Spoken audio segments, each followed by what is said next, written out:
Lori and I want to thank you for joining us today. Earlier today, the defendant in the April attack at the governor's residence pled guilty to attempted murder, arson, terrorism, and several other counts. It's hard for me to stand before you today and utter the words attempted murder when it's your own life, to know that someone tried to kill me. It's especially hard to know that he tried to burn our family to death while we slept. To be honest, Lori and I have struggled over the last 6 months to try and make sense of all of this. And the hardest part has been trying to explain it to our 4 children and to our nieces and nephews. I've carried with me this enormous sense of guilt. Guilt that doing this job that I love so much has put our children's lives at risk. It's been really hard. And candidly, I don't know that I've been able to give them the right answers. I don't know that I've been able to ease our children's worries. But I can tell you we've tried, and it's been an ongoing effort to even just a few moments ago. Why would someone want to do us harm, our kids will ask. How were they able to get so far into the governor's residence, the place that was supposed to be the safest place we could possibly be? As you saw from the videos that the district attorney played, he was able to penetrate the residence right up to a door that led to the hallway where we were in our private living quarters. I know those videos are chilling. They've been haunting me for months. I've been trying to unsee them for the last 6 months. Now, when we walk through the residence, we often think about the steps he took and where he roamed. Those double doors that lead to my office and Lori's office and where we sleep, those doors that he tried to break through. That metal hammer that he wielded that apparently he wanted to use to kill me with.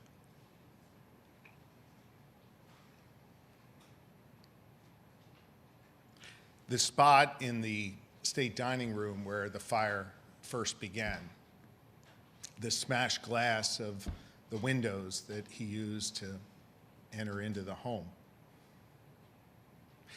I'm struck when I'm outside walking in the gardens, usually on the phone, tending to business, by the charred bush that remains outside that window where he threw the first Molotov cocktail.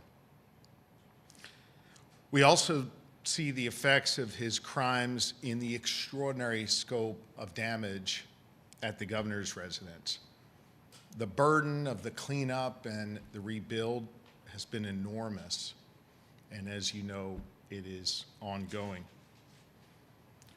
What you probably don't see is the subsequent security changes in all aspects of our lives and our children's lives. And this construction all around us is a constant reminder of what happened and that our personal safety is not assured and that we are vulnerable. His crimes also caused massive disruption in our lives and the lives of the people who we are privileged to know and who work at the governor's residence. I want you to know we will forever be grateful to the firefighters who rushed toward danger and put out that fire just in time. We're also incredibly grateful to the troopers who rushed our family out to safety in those early morning hours. And we're so appreciative of the dedicated staff at the governor's residence who continue to come to work with purpose and with joy every day. Laura and I are mindful that serving in public office today brings with it risks. It's a sad state of the world that we are in. But I have to tell you that before this attack, those risks just felt very theoretical to me. Something that might happen elsewhere to someone else, but couldn't happen here. Sadly, this made it all real. And it brings with it a real sense of vulnerability that our family feels every single day. I want you to know we are working through this, and you've heard me talk about the emotional toll this attack took. I need you to know this is an ongoing thing that we are dealing with and we are working through. And I think we're confident it'll get better, but we also know it's going to always be with us. Sadly, as you know, our family is not the only ones to experience political violence that is used to try and silence people or intimidate people. I think it's important that in this time of rising political violence that none of us grow numb to it or accept this as the normal course of doing business for elected officials. So many leaders from here in Pennsylvania and across the country, actually across the globe, have reached out to offer comfort over the last number of months. And inevitably, those conversations turn to their own sense of vulnerability, their own worry about political violence.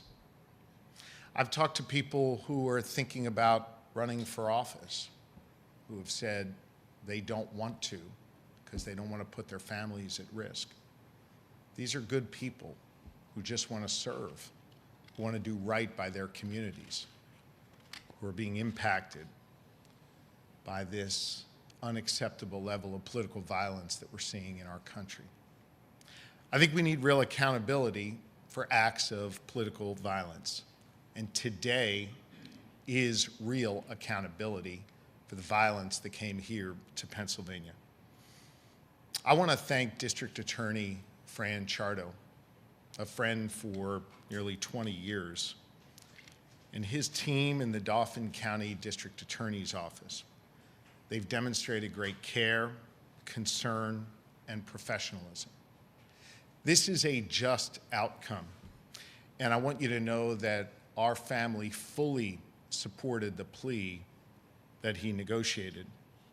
You know, from the morning after the attack when the district attorney and I and other law enforcement met at the governor's residence to this morning, District Attorney Chardo has demonstrated strong, compassionate leadership, and I am grateful to him. Today is a holiday in our faith, a moment to renew our spirituality and our connection to God. I want you to know we've leaned a lot on our faith these past 6 months to try and work through this.